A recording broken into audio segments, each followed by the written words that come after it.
আওয়ামী লীগ ঐক্যবদ্ধ আছে। আওয়ামী লীগ নির্যাতিত এখন, তো এইখানে তো আপনার ভাঙন হওয়ার প্রশ্নই ওঠে না।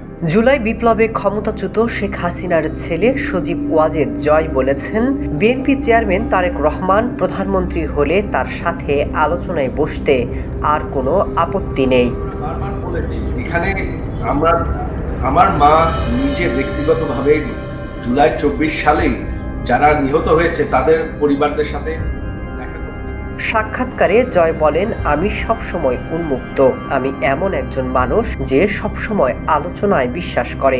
বৃহস্পতিবার নির্বাচনের ফলাফলকে জাতিসংঘ সহ বিভিন্ন দেশ স্বাগত জানালেও জয় এ নির্বাচনকে প্রহসন বলে মনে করেন। তাদেরকে বাদ করা হয়েছে, তাদের নেতাকর্মীরা জেলে, তাদের অফিস।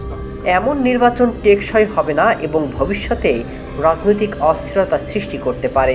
আন্তর্জাতিক পর্যবেক্ষকদের সম্ভাব্য ইতিবাচক মূল্যায়ন সম্পর্কেও তিনি সন্দেহ প্রকাশ করেন। সেখানে রাজনৈতিক দলের কি হবে এটা এখন চিন্তা করে কোনো লাভ নেই, এটা ভবিষ্যতে দেখা।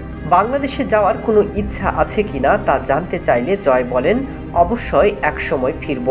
শেখ হাসিনা কখনো বাংলাদেশে ফিরবেন কিনা সেই প্রশ্নে জয় বলেন, আমার কোনো সন্দেহ নেই যে তিনি একদিন দেশে ফিরবেন। না, আমাদের কোনো প্রেশার নাই। তিনি একজন স্বাধীন ব্যক্তি, ওনার সিদ্ধান্ত তিনি নেবেন।